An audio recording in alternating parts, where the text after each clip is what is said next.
And the fight for that mountain of gold is about to take place. And that's the Malhama. We say that it is an ocean of oil underneath the river, which one day is destined to function as gold.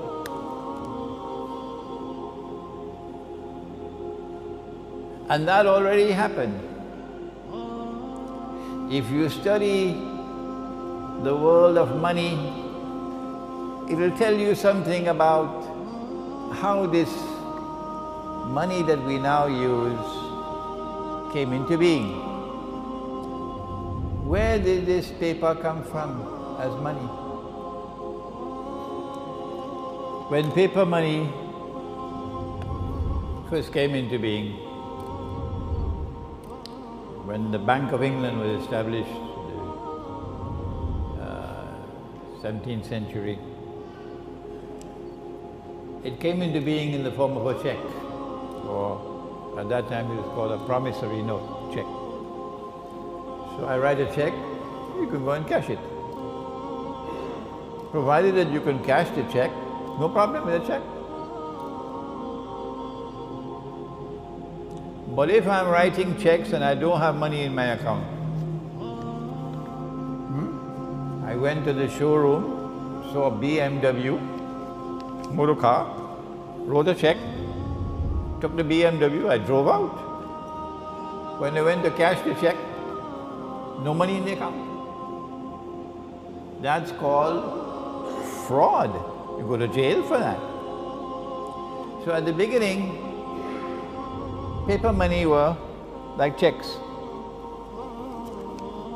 The problem was that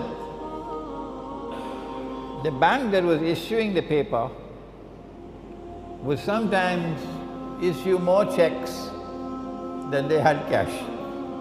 Cheating. And hoping and pray that everybody would not come to cash the check at the same time. So if someone comes to cash the check, they don't have the money, they will say the machine not working or so, can you come back? Yeah? So the bank would not burst. But sometimes it doesn't work and the whole thing collapses. That's what happened with the Bank of England. That happened in France, it happened many places. It's also called a Ponzi scheme. The Zionist Jews and the Zionist Christians, when they won the First and Second World Wars,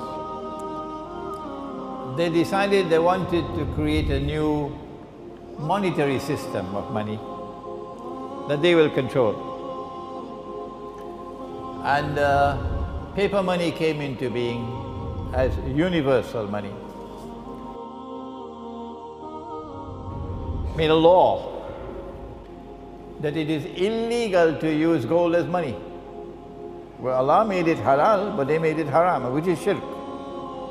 If Allah makes something halal and you make it haram, you commit shirk. And if I follow you in it, I am also in shirk. The system was called the Bretton Woods system. And they agreed that in order to have it's called a fig leaf to hide the shame, they will take one paper money, only one, and you could cash it for gold.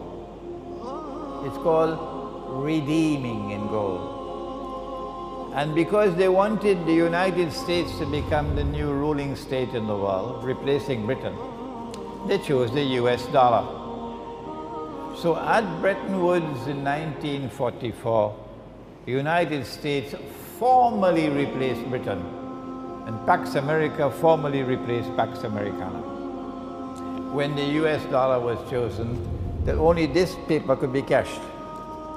And the rate was 35 US dollars. When you cash it, you get 1 ounce of gold. But that was only a fig leaf. The rest of the world of paper money was only paper. You could convert it to US dollars. So when you ask, what is the value of the Malaysian ringgit? No one will say, well, the Malaysian ringgit is worth so many Pakistani rupees. Huh? Or the Malaysian ringgit is worth so many Bangladeshi taka. No! Malaysian ringgit is worth so many US dollars. Huh? Because all the rest of the paper money in the world must now make sajda before the US dollar. Good. The problem was that the law permitted you, if you were a central bank, the law permitted you to take the US dollars and ask the American government to give me the gold. The law permitted it. And only one leader in the world, and he was Muslim, General Charles de Gaulle. He was not at all happy with an unjust monetary system which gave an unfair advantage to the United States over France. Charles de Gaulle was not so much concerned about the fact that you could take paper and make money. What he was concerned about was this was advantageous to the United States and disadvantageous to France. So he decided to sabotage the system. So he kept on giving the United States dollars and demanding the gold. Nobody has dared to do that.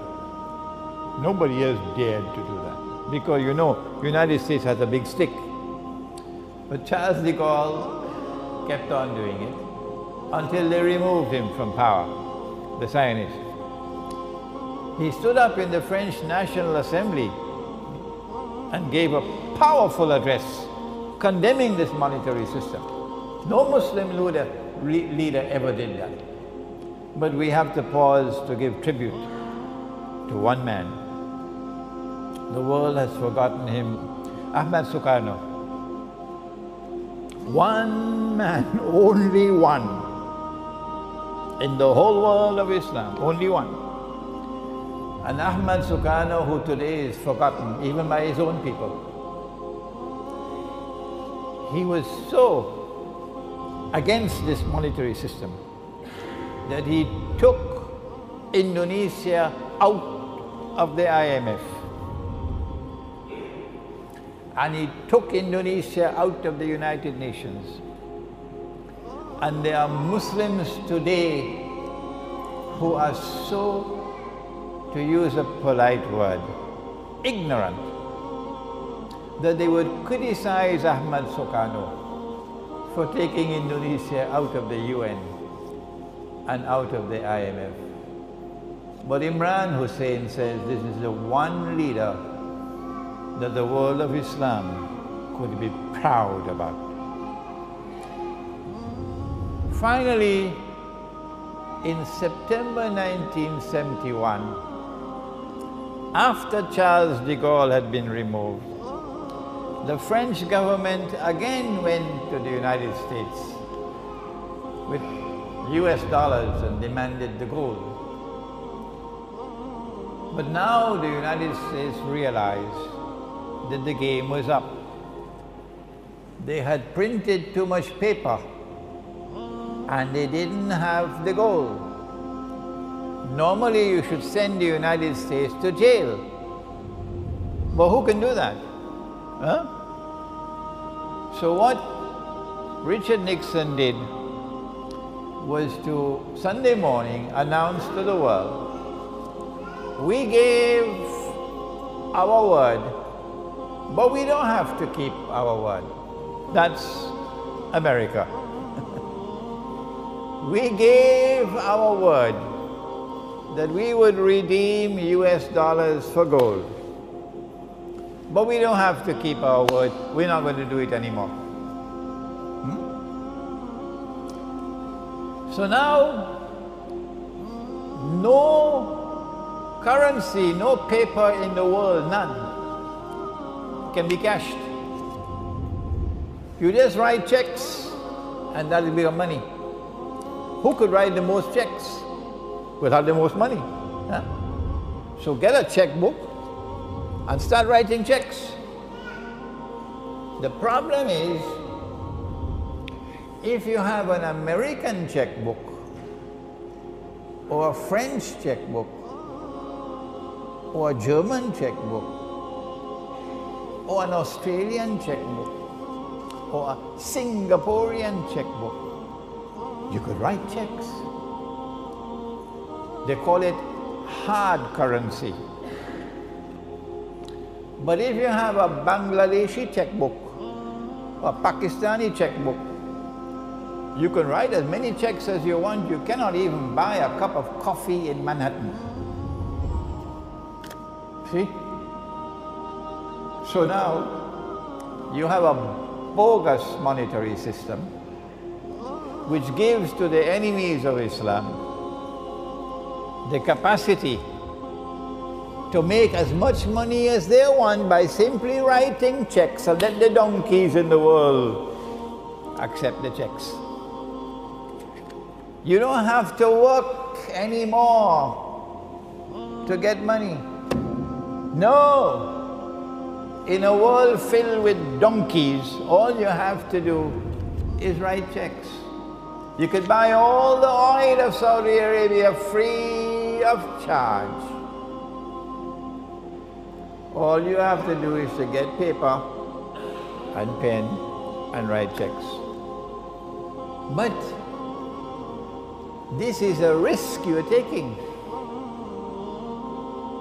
because it's a house of cards. It could collapse. Once you had the gold, you had some security. But now the gold is no longer there. So from 1971 to 1973, they're searching for something to keep the house of cards strong.